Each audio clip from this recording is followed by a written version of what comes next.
నమస్తే. ఇన్నాళ్ళు నన్ను సపోర్ట్ చేస్తూ, ఎంకరేజ్ చేస్తూ మీ ప్రేమని నాకు అందిస్తున్న ప్రతి ఒక్కరికి కృతజ్ఞతలు. అలాగే ఈ వీడియో కూడా ఖచ్చితంగా మీకు ఉపయోగపడుతుంది. లైక్, షేర్ అండ్ సబ్స్క్రైబ్ చేసి మీ సపోర్ట్‌ని నాకు అందించండి. అలాగే ఈ వీడియో పట్ల మీకున్న అభిప్రాయాన్ని కామెంట్ సెక్షన్‌లో కామెంట్ చేసి తెలియజేయండి. ఇప్పుడు వీడియోని చూద్దాం. నమస్కారం. శుభోదయం కార్యక్రమానికి స్వాగతం. ఈరోజు 19వ తారీఖు ఆగస్టు నెల 2024వ సంవత్సరం సోమవారం. శ్రీ క్రోధినామ సంవత్సరం దక్షిణాయనం వర్ష ఋతువు. ఈరోజు శ్రావణ మాస శుక్లపక్ష పూర్ణిమ తిథి రాత్రి 11:55 వరకు. తదుపరి బహుళ పక్ష పాడ్యమి తిథి. శ్రవణ నక్షత్రం ఉదయం 8:10 వరకు. ధనిష్ట నక్షత్రం రాత్రి తెల్లవారుజామున 5:45 వరకు. శోభన యోగం రాత్రి 12:47 వరకు. తదుపరి అతిగండ యోగం. భద్ర అంటే విష్టికరణం మధ్యాహ్నం 1:32 వరకు. తదుపరి భవకరణం రాత్రి 11:55 వరకు ఉంటాయి. నక్షత్ర వర్జం పగలు 11:46 నుండి మధ్యాహ్నం 1:12 వరకు. అమృతకాలం రాత్రి 8:24 నుండి 9:50 వరకు. హైదరాబాద్ ప్రాంతం వారికి సూర్యోదయం ఉదయం 6 గంటలకు, సూర్యాస్తమయం సాయంత్రం 6:39. చంద్రోదయం సాయంత్రం 6:34. చంద్రాస్తమయం లేదు. అభిజిత్ ముహూర్తం పగలు 11:54 నుండి మధ్యాహ్నం 12:45 వరకు. దుర్ముహూర్తం మధ్యాహ్నం 12:45 నుండి 1:35 వరకు. మరలా మధ్యాహ్నం 3:17 నుండి సాయంత్రం 4:07 వరకు. రాహుకాలం ఉదయం 7:35 నుండి 9:10 వరకు. గుళిక కాలం మధ్యాహ్నం 1:54 నుండి 3:29 వరకు. యమగండం ఉదయం 10:45 నుండి మధ్యాహ్నం 12:20 వరకు. ఈరోజు రాఖీ, రక్షాబంధన్. పూర్ణిమ తిథిలో మొదటి సగభాగాన్ని భద్రకరణమని అంటారు. ఈ సమయంలో శుభకార్యాలకు అనుకూలం కాదు. పూర్ణిమ తిథి ఈ రోజు రాత్రి 11:55 వరకు ఉన్నది. భద్రకరణం ఈ రోజు మధ్యాహ్నం 1:32 వరకు ఉంటుంది. కాబట్టి మధ్యాహ్నం 1:32 నుండి రాత్రి 8:55 మధ్య కాలంలో రాఖీ కట్టడానికి అనుకూలం. ఈరోజు శ్రావణ పూర్ణిమ వ్రతం. భక్తులు ఈ రోజు ఉపవాసం ఉండి రమా సహిత శ్రీ సత్యనారాయణ స్వామి వ్రతం ఆచరిస్తారు. దక్షిణ భారతదేశంలో ఈరోజు గాయత్రి జయంతి. గాయత్రి జయంతి రోజును సంస్కృత భాషా దినోత్సవంగా జరుపుకుంటారు. వేదమాతగా కొలవబడే గాయత్రీదేవి త్రిశక్తులు అయిన సరస్వతీదేవి, పార్వతీదేవి, లక్ష్మీదేవుల కలబోసిన శక్తిగా భక్తుల నమ్మకం. ఆచార వ్యవహారాలలో తేడా కారణంగా మతాంతరంగా జ్యేష్ఠ శుక్లపక్ష ఏకాదశి రోజున కొన్ని ప్రాంతాలలో గాయత్రి జయంతిని జరుపుకుంటారు. ఈరోజు కొంకణ్, గోవా, మహారాష్ట్ర ప్రాంతాలలో నారాళి పూర్ణిమ, నారియల్ పూర్ణిమ. ఈరోజు భక్తులు వరుణదేవుణ్ణి పూజించి సముద్రుడికి కొబ్బరికాయ సమర్పిస్తారు. ఇలా చేయటం వలన మత్స్యకారులకు ప్రకృతి బిభత్సాల నుండి రక్షణ లభిస్తుంది అని నమ్మకం. బ్రాహ్మణులు ఉపాకర్మ ఆచరించి ఉపాహారంగా కేవలం కొబ్బరిని తింటూ ఉపవాసం ఉంటారు. ఈరోజు శ్రవణ నక్షత్రం సూర్యోదయ సమయంలో ఉండి ఉదయం 8:10 వరకు ఉన్నందువలన ఈరోజు ఋగ్వేద ఉపాకర్మ.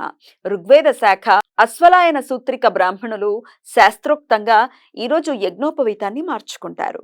ఈరోజు యజుర్వేద శాఖ వారికి, తెలుగు వారికి జంధ్యాల పూర్ణిమ. తమిళ భాష వారికి ఆవని అవిట్టం. ఈరోజు యజుర్వేద శాఖ బ్రాహ్మణులు శాస్త్రోక్తంగా తమ జంధ్యాలను మార్చుకుంటారు.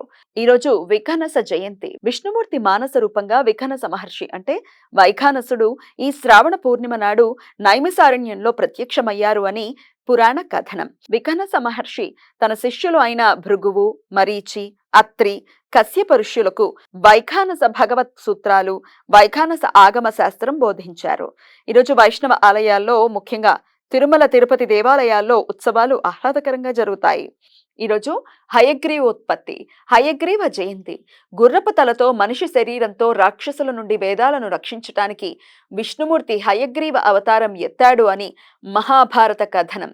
హయగ్రీవుడు దొంగలించబడిన వేదాలను సంపాదించి తిరిగి బ్రహ్మదేవుడికి అందించాడు అని భక్తుల విశ్వాసం. ఈరోజు 3వ శ్రవణ సోమవార వ్రతం. శైవ భక్తులు శ్రావణ మాసంలో వచ్చే ప్రతి సోమవారం రోజు తమ సుఖ వైవాహిక జీవితం కోసం ఉపవాసం ఉండి సాయంత్రం నక్షత్ర దర్శనం తర్వాత పాలన చేస్తారు. ఈరోజు 3వ శివముష్టి వ్రతం.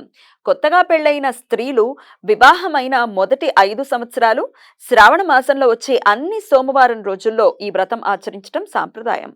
ఈరోజు భక్తులు శివారాధన చేసి శివలింగానికి అభిషేకం చేయించి ఒంటిపూట భోజనం చేస్తారు. 3వ సోమవారం రోజు శివునికి పెసలు నివేదన చేస్తారు. ఈ వ్రతం ఆచరించటం వలన భర్త ప్రేమానురాగాలు పుష్కలంగా లభిస్తాయని, సుఖ దాంపత్య జీవితం లభిస్తుంది అని భక్తుల నమ్మకం. ఈరోజు శ్రవణ నక్షత్రం ఉంది కాబట్టి ఈరోజు మాస శ్రవణ వ్రతం. తిరుమల శ్రీవారి జన్మ నక్షత్రం శ్రవణం అని భక్తుల నమ్మకం.